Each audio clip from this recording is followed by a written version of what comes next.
Mahram боло турган аялдар 3 себептин бири менен mahram болушат. Насап теги себебинен, же эмизүү себебинен, же нике себептүү. Мына ушул себептердин бири табылбаса, арада өз ара mahramдык болбойт. Ушуга көрө перзенти жок үй бүлөлөр кээде бала багып алышат, бала асырап алышат. Ошол бала эртеңги күнү чоңойсо mahram болобу же болбойбу? Багып чоңойткон, асырап алган бала ата-энесине mahram болобу же болбойбу?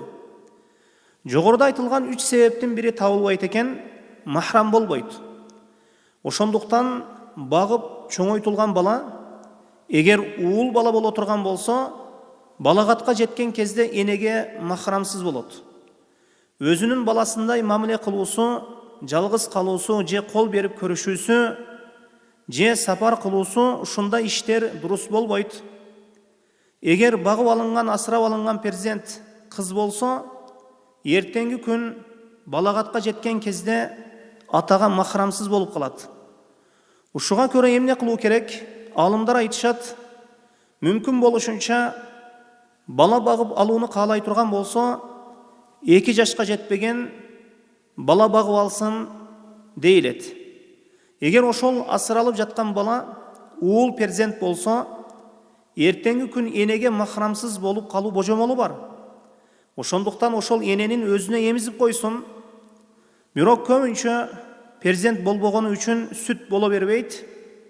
Энеде сүт болбой турган болсо, бала багып алып жаткан эненин эже сиңдилеринде сүт болсо, эже сиңдилеринин бирөөсү сүтү менен 5 жолу эмизип жиберсин дейилет. Анан ошол багып алынып жаткан бала энеге ким болуп калат? Сүт кала, сүттөш эже болуп калат. Ошону менен эртеңги күн балагатка жетсе mahram болот. Эгер кыз бала багып алууну кааласа, эртеңги күнү атага mahramсыз болуп калбоосу үчүн атанын эже сиңдилеринин бирөөсүнүн сүтү бар болсо, эмизип койсун дейилет. Ошондо асыралып жаткан кыз перзент ким болуп калат атага? Сүт тага болуп калат. Мына ошондо гана бул түйшүктөн чыгылат. Ал эми 2 жаштан өткөн перзентти багып алууну кааласа, 3 жаш, 4 жаш, мына ушундай жаштагы балдарды багып алууну кааласа, асырап алууну кааласа, эми ага чечим жок. Багып алса, багып ала берсин дейбиз. Мунун сообу башка. Бирок балагатка жеткен кезде уул бала болсо, энеге mahram болбойт. Кыз бала болсо, атага mahram болбой калат. Эртеңги күнү ошол кыйынчылыкка, машакатка чыдай алса гана, ал айтуусу мүмкүн: мен жаштыгынан чоңойттум, өзүмдүн баламдай болуп калды, мунун алдында көрүнбөй жүрө аламын, же жашырынып жүрөмүн, буга мүмкүнчүлүгүм бар деп айтуусу мүмкүн.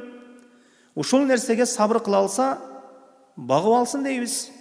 Болбосо жогоруда айтылган 3 себептин бири табылбаса, арада жаттык болот, mahramдуулук расталбайт. Бул орунда бул маселе тууралуу бир хадис келген, сахих хадис. Абу Хузайфа радияллаху анхунун Салим деген асырап алган, багып алган баласы болот. Салим маула Абу Хузайфа дейишет. Жахилиятта бир баланы багып өзүнө карата атап бала кылып алуу дурус болчу. Ошол убакытта Хузайфа радияллаху анху Салимди багып алган бала катары, кийин ислам дини келгенден кийин шарият бул ишти жокко чыгарды. Кишинин багып алган баласы эч качан өзүнүн баласындай болбойт. Табанни муну шарият бекер кылды.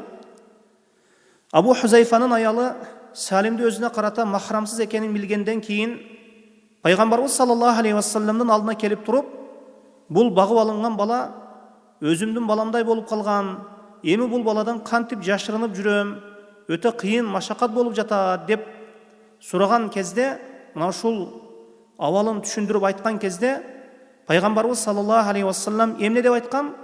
Ардиихи хамсан тахруми алейх. 5 жолу эмизип жибергин, сага mahram болуп калат деп айткан. Бирок Салим чоң жигит эле, чоң жигит болуп калган эле.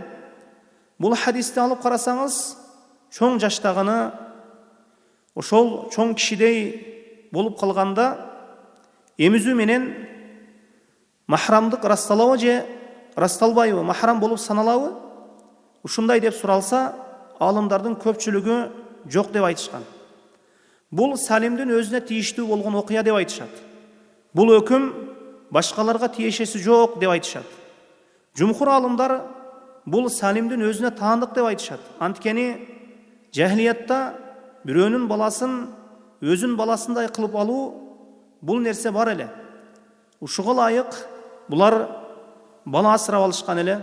Ошондуктан вахий түшүп турган убакытта буларга үзүр болду. Бирок ислам өкүмдөрү толук түшүп болгондон кийин бул өкүм менен эч ким амал кылбайт эми.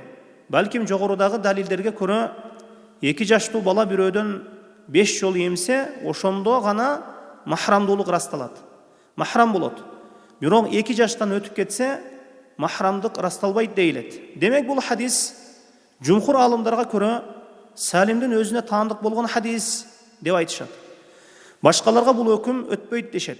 Бирок Шейхул Ислам рахимахулла мына ушул хадисти алып туруп, Салим Маула Абу Хузайфанын абалына окшоштор үчүн ушул хадис түшөт дешет. Ушул хадистен ушундай түрдө өкүм алсак болот дешет. Бирок мисалы бир үй бүлө жаштыгынан бир баланы чоңойтушту, өкүмдү билген жок. Эмизүү керек экенин, ошол эмизүү керек экени тууралуу да билген жок.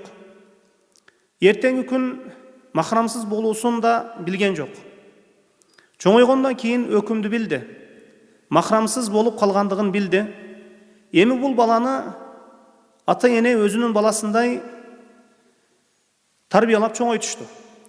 Эми мындан жашырынып жүрүү машакат. Эми ошол Салим Маула Абу Хузайфанын авалындай болуп калган, авалдай авалга түшүп калган убакытта 5 жолу эмүү менен махрам болуп калат дешет. Эгер ошол багып чоңойткон аялдын өзүндө сүт болсо, ошол аялды өзүн эмсин, болбосом эже сиңдилерин 5 жолу эмип жиберсе, махрам болуп калат дейт Шейхул Ислам рахимахулла. Кандай эметеми чоп-чоң болуп калган болсо дейилсе, алымдар айтышат, саап берет дешет. Сүттү саап берет дешет.